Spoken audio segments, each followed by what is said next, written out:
দ্বাদশ শ্রেণীর ছাত্রছাত্রীরা, তোমাদের প্রজ্ঞেশ টিউটোরিয়াল ইউটিউব চ্যানেলে স্বাগত। আজকের ভিডিওতে তোমাদের 2025 সালের উচ্চ মাধ্যমিক পরীক্ষার বাংলা ব্যাকরণের সাজেশানের অতি সংক্ষিপ্ত প্রশ্নোত্তর আলোচনা করছি। তাই ভিডিওটি প্রথম থেকে শেষ পর্যন্ত দেখতে থেকো এবং চ্যানেলটি সাবস্ক্রাইব করে সঙ্গে থেকো। বাক্যতত্ত্বের অধ্যায় থেকে প্রশ্নগুলি দেখে নাও। 1. সরল বাক্যে কয়টি উদ্দেশ্য এবং কয়টি বিধেয় থাকে? উত্তর: সরল বাক্যে একটি উদ্দেশ্য এবং একটি বিধেয় থাকে।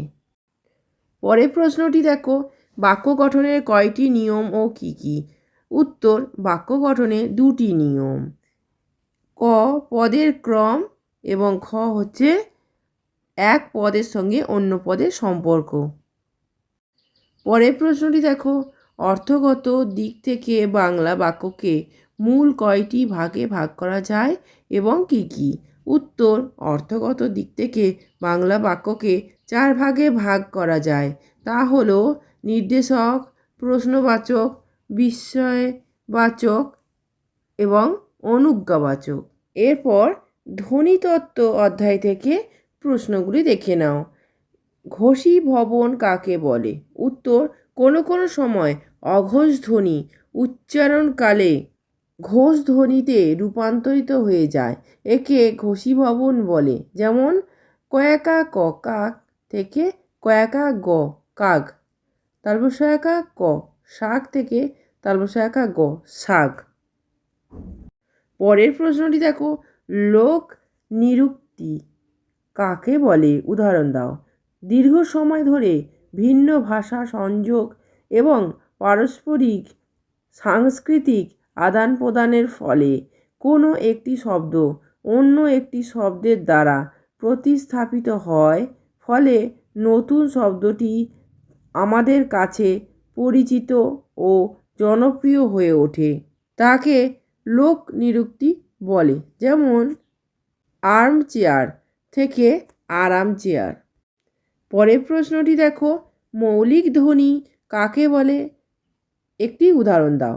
উত্তর: যে স্বরধ্বনিকে ভাঙা যায় না তাকে মৌলিক স্বরধ্বনি বলে।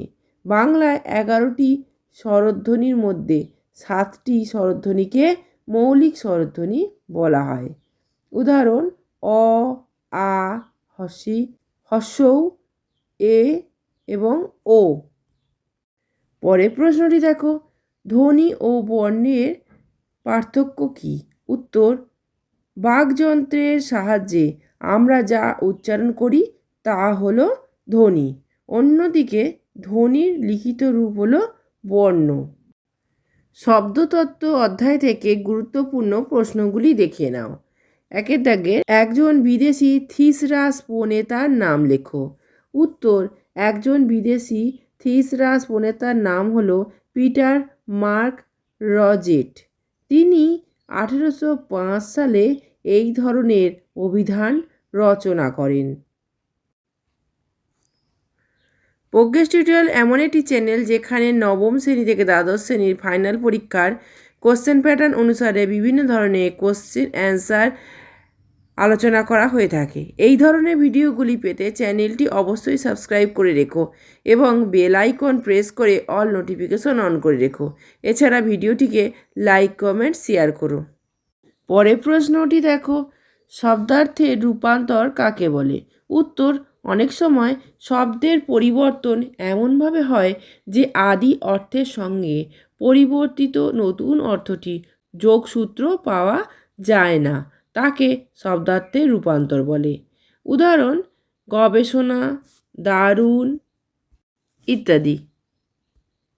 পরের প্রশ্নে দেখো, শব্দার্থের সংকোচন বলতে কী বোঝো?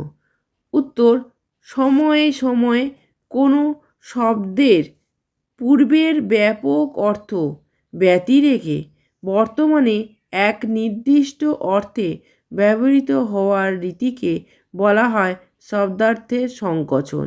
উদাহরণ: মৃগ, প্রদীপ ইত্যাদি। পরের প্রশ্নটি দেখো, শব্দার্থ তত্ত্বের দুটি শাখার নাম লেখো। উত্তর, শব্দার্থ তত্ত্বের দুটি শাখা হলো উপাদানমূলক তত্ত্ব এবং সত্য সাপেক্ষ তত্ত্ব।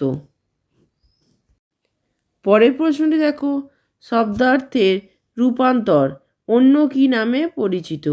উত্তর, শব্দার্থের রূপান্তর অর্থ সংক্রমণ বা অর্থ সংশ্লেষ নামে পরিচিত। রূপতত্ত্ব অধ্যায় থেকে প্রশ্নগুলি দেখে নাও। প্রথম প্রশ্নটি হলো, উপসর্গ কাকে বলে? উত্তর, উপসর্গ এক ধরনের অব্যয় যা শব্দের আগে বসে তার অর্থ পরিবর্তন করে। উপসর্গকে অনেক সময় পদের আদিতে বসা তদ্ধিত প্রত্যয়ও বলা হয়। পরের প্রশ্নটি দেখো, জোড় কলম শব্দ কাকে বলে? উত্তর, কখনো একই ভাষার বা ভিন্ন ভিন্ন ভাষার দুটি পৃথক কাটা শব্দ জোড়া করে যে শব্দ তৈরি হয় তাকে জোড় কলম শব্দ বলে। যেমন ধোঁয়াযুক্ত কুয়াশা সমান ধোঁয়াশা।